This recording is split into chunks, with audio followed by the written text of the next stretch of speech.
नमस्कार। हरियाणा के साथ साथ सिरसा की राजनीति में भी बहुत बड़ी उथल पुथल जो है वो लगातार देखने को मिल रही है। तो इसी कड़ी में भारतीय जनता पार्टी के कद्दावर नेता आदित्य देवीलाल ने भारतीय जनता पार्टी को अलविदा कह के जो है वो अपने घर वापसी यानी कि इंडियन नेशनल लोकदल पार्टी का दामन थाम लिया है। ऐसे में आपको बता दें कि आदित्य चौटाला 10 सालों से लगातार जो है वो इंडियन नेशनल लोकदल पार्टी से खफा चल रहे थे। इसी का परिणाम था कि 2014 में जो इलेक्शन हुए थे, जो चुनाव हुए थे, उनमें जो है वो आदित्य चौटाला ने जिला परिषद में अभय सिंह चौटाला की धर्मपत्नी कांता चौटाला को जो है वो पटकनी दी थी। और उसके बाद से लगातार भारतीय जनता पार्टी में आदित्य चौटाला जो है वो लगातार जो है वो सेवाएं दे रहे थे। इसके बाद भारतीय जनता पार्टी ने भी जो है वो आदित्य चौटाला को चेयरमैन बनाया। अगर बात करें तो जिला प्रधान यानी कि जिला अध्यक्ष के पद पे भी जो है वो रहे। और अगर आदित्य चौटाला की अगर बात करें तो अभी आदित्य चौटाला ने जो है वो भारतीय जनता पार्टी का दामन छोड़ करके इंडियन नेशनल लोकदल पार्टी का दामन थामते हुए अपने घर वापसी कर ली है। और घर वापसी में आप देखिएगा तस्वीरों में कि काफी अच्छी संख्या में, यूं कहें कि हजारों की संख्या में लोगों के साथ आदित्य चौटाला ने जो है वो अपनी घर वापसी की है।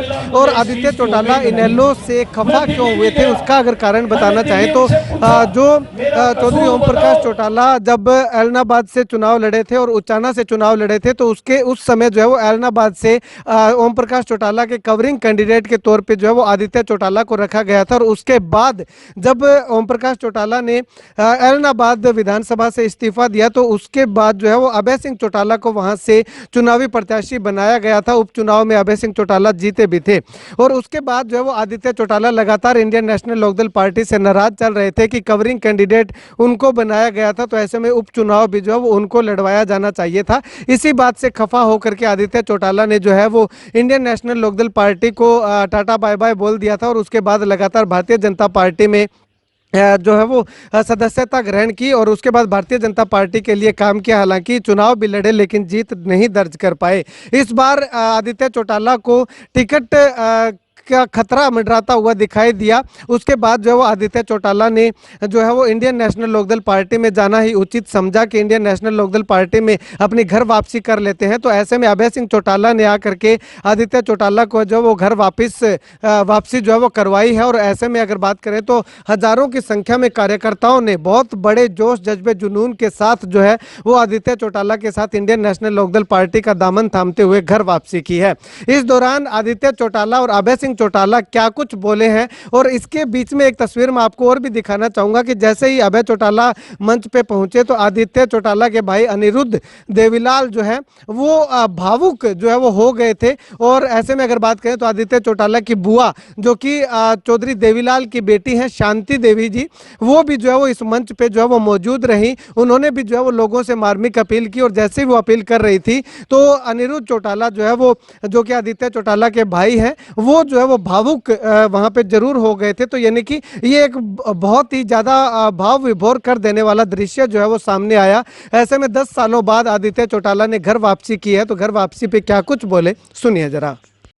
अगर आपको बुरा लगे टोक लेना, अगर आपको मेरे पे विश्वास है कि जो फैसला मैं करूं आप सब लोग उस फैसले के साथ हैं, तो एक बार हाथ खड़े करके कह दो कि आदित्य तेरे हर फैसले के साथ हम हैं।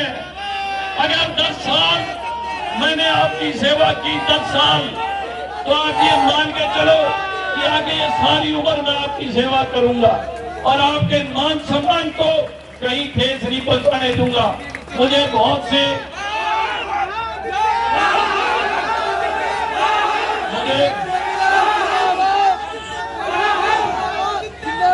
साथियों, मुझे बहुत से लोगों ने संपर्क किया, बहुत सी पार्टियों ने संपर्क किया, इसमें कोई दोहराई नहीं। लेकिन मैं एक चीज कहना चाहूंगा, इस इलाके की सेवा करना मेरा परम धर्म है। इस इलाके के हर व्यक्ति का सम्मान करना, इज्जत करना मेरा परम धर्म है। आपको एक बात पूछना चाहूंगा, क्या बीजेपी इस इलाके में पहले थी? कभी हमारे बीच में आई? कभी हम उसके साथ जुड़े कोई बंदा सी कि आप हाथ पढ़ सकते सी?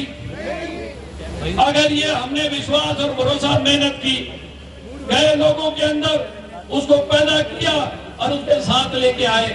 पर साथियों, राष्ट्रीय पार्टियों की सोच में मानता हूं ठीक नहीं है। जो लोग ये समझ नहीं पाते कि लोकल लेवल के लोगों को क्या चाहिए, इस क्षेत्र के लोगों को क्या चाहिए। राष्ट्रीय पार्टियां जो फैसला करती है दिल्ली बैठ के करती है, और जब दिल्ली बैठ के फैसले होते हैं तो आदित्य जैसे लोग कुर्बान हो जाते हैं, आदित्य जैसे लोगों को शहीद कर दिया जाता है। आप चाहते हो कि हम सब लोग शहीद हो जाए, कुर्बान हो जाए? हम सत्ता लेना चाहते हैं, हम इसके अंदर सत्ता राहत का लेना चाहते हैं, हम इस इलाके के अंदर खुशहाली लाना चाहते हैं, हम इस इलाके के अंदर तरक्की लाना चाहते हैं।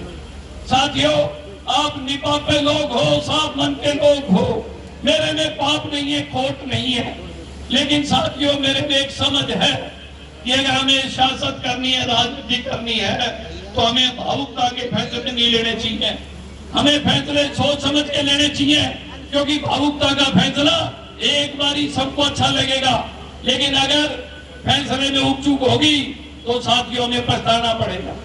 इसीलिए मैं ये कहता हूं कि अगर हमारी सोच ठीक है तो हमें इस इलाके के साथ ऐसे लोगों के साथ जुड़ना चाहिए जो लोग हमें सहायता करे, हमें मदद करे, ना कि हम उनकी मदद करें।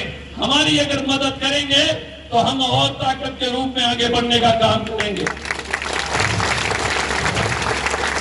और सत्ता के लिए मैंने कभी लालसा नहीं रखी, लालच नहीं रखा। अगर मेरे में लालच और लालसा होती, मैं आप लोगों की लड़ाई सरकार से नहीं लड़ता। मंत्री का दरबार लगा था, गांव का मुकदमा था, गरीब लोग परेशान थे। मैंने वहां एक बात कही थी कि अगर जनता की सेवा नहीं होगी, जनता की सुनवाई नहीं होगी, तो आने वाली टिकटें एसपी और डीसी को दे देना। एसपी डीसी को पता लग जाएगा कि एमएलए कैसे बढ़ते हैं। और इस बात पे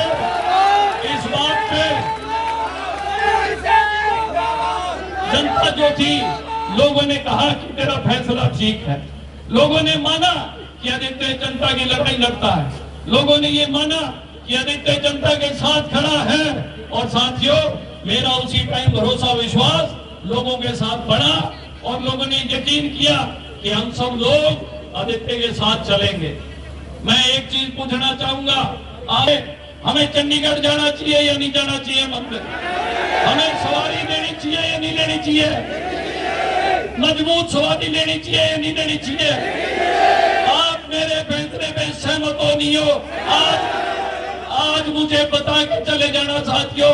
मेरा रूसी को ना, मेरे 25 दिन है, अगर मैं थाने में ना लागो, चुनाव निकल जाएगा, चुनाव खत्म हो जाएगा। अगर मैं आपको मनाने लग गया तो आप बड़ी सोच रख के रखना। मैं आपको दावा करता हूं कि आपको कहीं नीचा नहीं देखने दूंगा। जब मैं सरकार में था, बीजेपी में था, तो मैंने बीजेपी ने भी आप सब लोगों की सहयोग और साथ समर्थन किया, आप सब लोगों के साथ रहा, आप सब लोगों की लड़ाई लड़ी। और मैं आपको एक बात कहना चाहूंगा कि साथियों, जो भी फैसला आज हम लोग लेंगे, उसके अंदर आपको कोई उकसाने का काम करे, आप उसकी बात मत मानना। मैं दावे के साथ कहता हूं, हम जीतेंगे, हम जीतेंगे, हम जीतेंगे। डबली जीतेगी, डबली जीतेगी। और डबली का हर व्यक्ति एमएलए होगा, डबली की हर माता एमएलए होगी, डबली का हर बच्चा एमएलए होगा, डबली का हर नौजवान एमएलए होगा।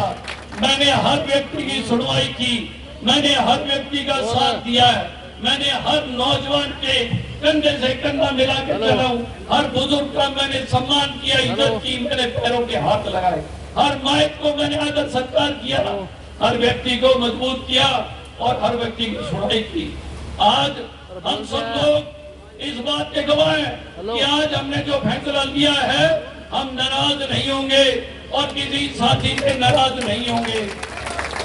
हम सब लोग गांव के अंदर इकट्ठे होकर चलेंगे, हम सब लोग एक मुट्ठी चलेंगे। हमारा निशाना दवाली को जीतना है, हमारा निशाना दवाली में आदित्य के साथ चलना, आदित्य को मजबूत करना और एमएलए जो है सब लोग बने, ये हमारा फैसला होना चाहिए।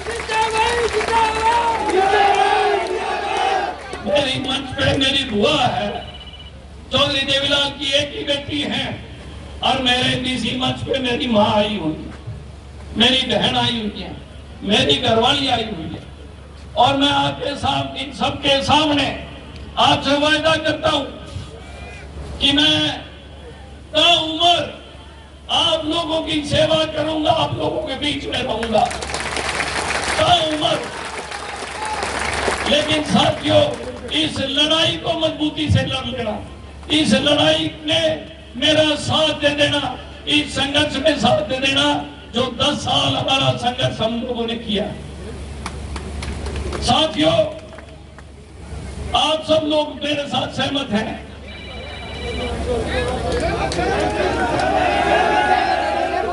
अरे क्या मैं फोन करो काम लाग रहा हूँ मैं कर। मैं चाहूंगा मेरी माँ आपसे अपील करे, एक बार मैं मेरी माता को एक बार आपके समक्ष लाना चाहूंगा।